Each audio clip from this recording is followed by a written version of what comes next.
Hey friends, I am posting a mini bonus episode today because I've been getting so many questions about one specific element of my lean launch strategy, and that is my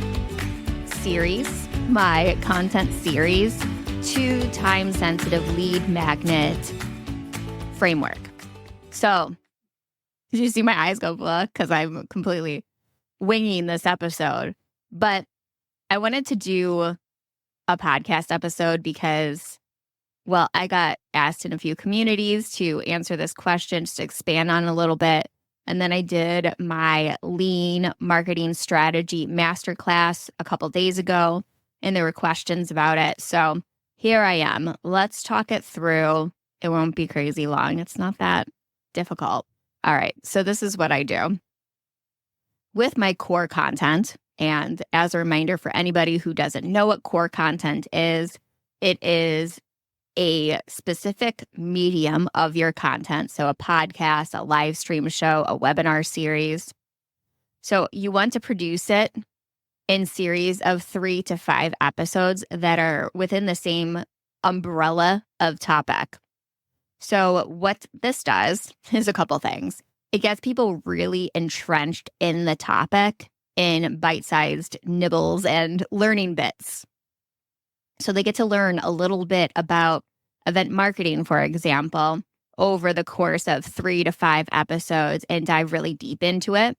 They get really invested in it, want to learn more. And all of that should culminate into a time-sensitive lead magnet. Now, a time-sensitive lead magnet is most often some sort of virtual event. So I like to end it in a workshop because I love action. I love to take action. I love to help people take action.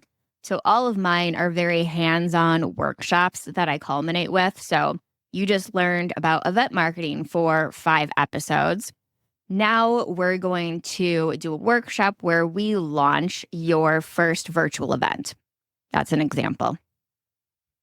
So that's how it works. You get people really excited through that series, and then it culminates into a lead magnet that is time sensitive. So other versions of time sensitive lead magnets could be a panel. Maybe you pull everybody in who was the guest in those 3 to 5 episodes and have them do a panel, a Q&A panel, or have them do a roundtable on a specific topic within that topic. Maybe you do a webinar swap where one of those guests comes in and does a training for your group. Those are some options. You could also do something that's not live, asynchronous, but it has a time-sensitive component, like it's only available for a week, like a private podcast that is turned off in 7 days. So they can only access it within those 7 days. That's another option for time-sensitive. The intention behind a time-sensitive lead magnet is you get a surge of people at one time, so it encourages action immediately, whereas a passive lead magnet, it's a pop-up on your website, it's a little promo in your email signature. It's always working, it's always on. So people drip in, but it's not like a tsunami of leads at one time, if you know what I mean. So that's how it works. And throughout the series, obviously, you're doing one umbrella topic, and then you do mini topics underneath.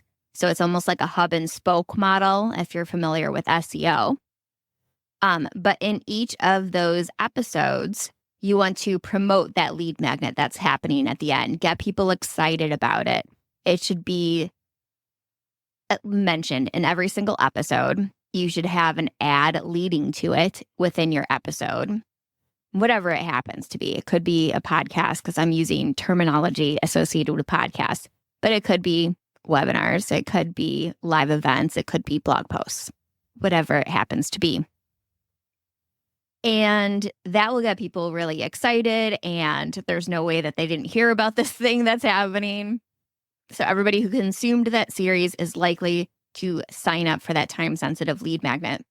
Now you've just converted passive listeners or passive watchers or passive readers into active email subscribers. And that's where the relationship happens. That's where you build, you nurture your relationship with your audience is in the email.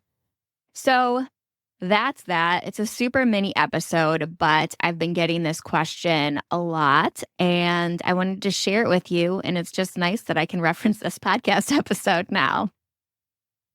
If you have questions, ask them. We have a new feature called fan mail that you can get in the show notes, and the fan mail will send me a message directly to my dashboard, and all you have to do is text it.